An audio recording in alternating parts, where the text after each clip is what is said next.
Hello students, welcome to my channel. இன்றைக்கி நாம் business லா சப்ஜெக்டில் கெப்பாசிட்டி டு கான்ட்ராக்ட் அப்படின்ற டேர்ம் பற்றி தான் பார்க்க போகிறோம்.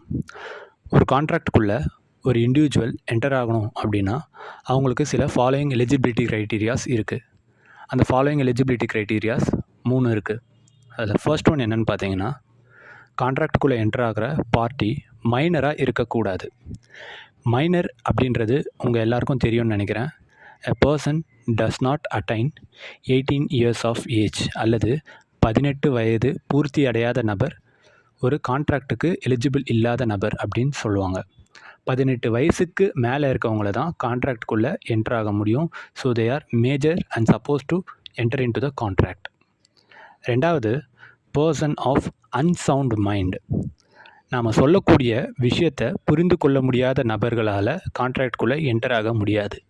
அதெல்லாம் யார்? நம்ம சொல்லக்கூடிய விஷயத்தை புரிஞ்சிக்க முடியாத நபர்கள் அப்படின்னு யாரெல்லாம் சொல்கிறாங்க அப்படின்றத இப்போ நம்ம பார்க்கலாம். அதில் ஃபர்ஸ்ட் ஒன் யாரை சொல்கிறாங்க அப்படின்னு பார்த்தீங்கன்னா, இடியட் அப்படின்ற டேர்மை மென்ஷன் பண்ணியிருக்காங்க. பர்சன் ஆஃப் அன்சவுண்ட் மைண்டில் ஃபர்ஸ்ட்டு இடியட், அதாவது முட்டாள். யாரை நாம் முட்டாள் சொல்லுவோம் அப்படின்னு பார்த்தீங்கன்னா, நம்ம சொல்லக்கூடிய விஷயத்தை ஆப்போசிட்டில் இருக்க நபர் புரிஞ்சிக்க முடியாத சுச்சுவேஷனில் இருந்தாங்க. அதாவது they totally lost their mental facilities of thinking.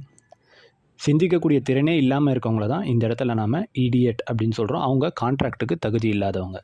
ரெண்டாவது, லுனாட்டிக்ஸ். யாரை லுனாட்டிக்ஸ் அப்படின்னு சொல்லுவாங்கன்னா, பைத்தியக்காரர்களை தான் நம்ம லுனாட்டிக்ஸ் அப்படின்னு சொல்லுவோம். Person whose mental power is disordered. So சுத்தமாக அவங்களுடைய மனநலம் சரியில்லாத பட்சத்தில், அதாவது மனநலம் பாதிக்கப்பட்டவர்களை தான் இந்த இடத்துல லுனாட்டிக்ஸ் அப்படின்னு சொல்கிறாங்க. ஸோ அவங்களும் கான்ட்ராக்டுக்குள்ளே என்டர் ஆகிறதுக்கு தகுதி இல்லாதவங்க. மூணாவது, ட்ரங்கர்ட்னா அவங்க எல்லாருக்கும் தெரியும், குடிகாரர்கள். ஸோ யாராச்சும் ட்ரங்கர்டாக இருக்கிற பட்சத்தில் அவங்க நிதானத்தை இழந்திருப்பாங்க. ஸோ அந்த மாதிரி செயின் ட்ரங்கர்டாக இருந்தாங்கன்னா அவங்க ஒரு கான்ட்ராக்டுக்குள்ளே என்டர் ஆகிறதுக்கு தகுதி இல்லாதவங்க. இப்போ நான் சொன்ன இந்த 3மே பர்சன் ஆஃப் அன்சவுண்ட் மைண்டு கீழே வராங்க. மூணாவது, பர்சன் டிஸ்குவாலிஃபைட் பை லா. சட்டத்திட்டத்தால் விலக்கி வைக்கப்பட்டுள்ளவர்கள். இவங்கெல்லாம் கான்ட்ராக்டுக்குள்ளே வர முடியாது அப்படின்னு சொல்கிறாங்க. அது யார் அப்படின்னு பார்த்தீங்கன்னா, முதல் ஏலியன் எனிமீஸ். ஏலியன் எனிமீஸ்னோடனே நீங்கள் ரொம்ப கற்பனை பண்ணிக்க வேணாம். இது ரொம்ப சிம்பிளான டேர்ம். ஒரு கண்ட்ரி உள்ள அந்த கண்ட்ரியை சார்ந்த, இப்போ இந்தியான்னு எடுத்துக்கிட்டிங்கன்னா, இந்தியாவை சார்ந்த நபர்கள் மட்டும்தான் இந்தியன் கான்ட்ராக்டுக்குள்ளே என்டர் ஆக முடியும். ஏலியன் எனிமீஸ் அப்படின்னா citizen of foreign countries. Foreign கண்ட்ரீஸில் இருக்கக்கூடிய நபர்கள் இந்தியன் கான்ட்ராக்டுக்குள்ளே என்டர் ஆக முடியாது. ஸோ அதனால தான் அந்த ஏலியன் எனிமீஸை டிஸ்குவாலிஃபைட் பை லா அப்படின்னு சொல்கிறாங்க. இந்திய சட்டத்தின் கீழ் ஃபாரினர்ஸ் இந்தியன் கான்ட்ராக்டுக்குள்ளே என்டர் ஆக முடியாது. ரெண்டாவது, இன்சால்வெண்ட். யாரை இன்சால்வெண்ட் அப்படின்னு சொல்கிறாங்கன்னா, இதுக்கு முன்னாடி நீங்கள் சால்வெண்ட் என்னன்னு தெரிஞ்சிருக்கணும். ஒரு நபர் கடன் வாங்கியிருக்காரு, அந்த கடனை அவங்களால திருப்பி கொடுக்க முடிஞ்சதுன்னா அவங்கள சால்வெண்ட் அப்படின்னு சொல்லுவாங்க. வாங்கின கடனை திருப்பி கொடுக்க முடியலைன்னா அவங்கள இன்சால்வெண்ட் அப்படின்னு சொல்லுவாங்க.